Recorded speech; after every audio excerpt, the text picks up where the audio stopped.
Oke, video ini gue dedikasikan khusus untuk lo yang saat ini lagi berjuang bangun bisnis sendiri, yang tiap harinya harus nahan gempuran dari segala arah, tapi besoknya masih tetap bangun, berdiri, dan tetap melangkah lagi. Respect untuk kalian semua.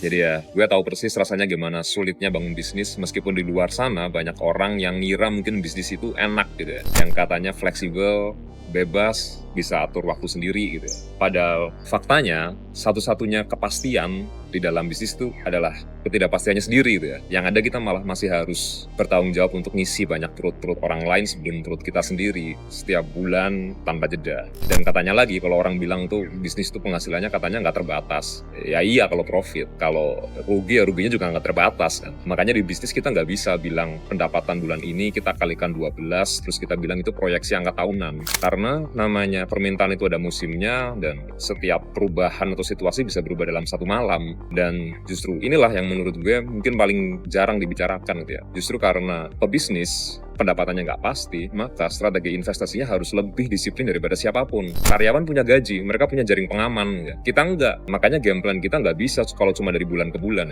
Game plan kita harus jangka panjang, harus long term, dan lebih terukur. Bukan karena kita rakus, tapi karena emang sejak awal resiko kita tuh jauh lebih besar. Jadi kuncinya, yang pertama mungkin ya harus pisahkan uang dari strategi jangka panjang bisnis gitu ya. Sisihkan secara konsisten sedikit demi sedikit. Bukan karena alasan ingin spekulasi, sama sekali bukan. Tapi karena untuk membangun aset, di mana nantinya aset tersebut yang akan bekerja untuk kita saat bisnis kita di bulan-bulan seret. Dan karena itulah pula pebisnis hebat di dunia bukanlah seringkali ya kan orang yang paling keras kerjanya, tapi justru mereka yang paling siap menghadapi ketidakpastian. Jadi kalau lo saat ini sedang dalam tahap fase ini, ingin belajar gimana caranya memahami data, memahami valuasi, memahami cara berpikir investor jangka panjang, Pinos kami bangun untuk itu. Bukan untuk kasih sinyal jual beli, sama sekali bukan, tapi sebagai ruang tempat tumbuh dan belajar untuk perjalanan kita dalam mencapai kebebasan yang sama-sama sedang kita perjuangkan.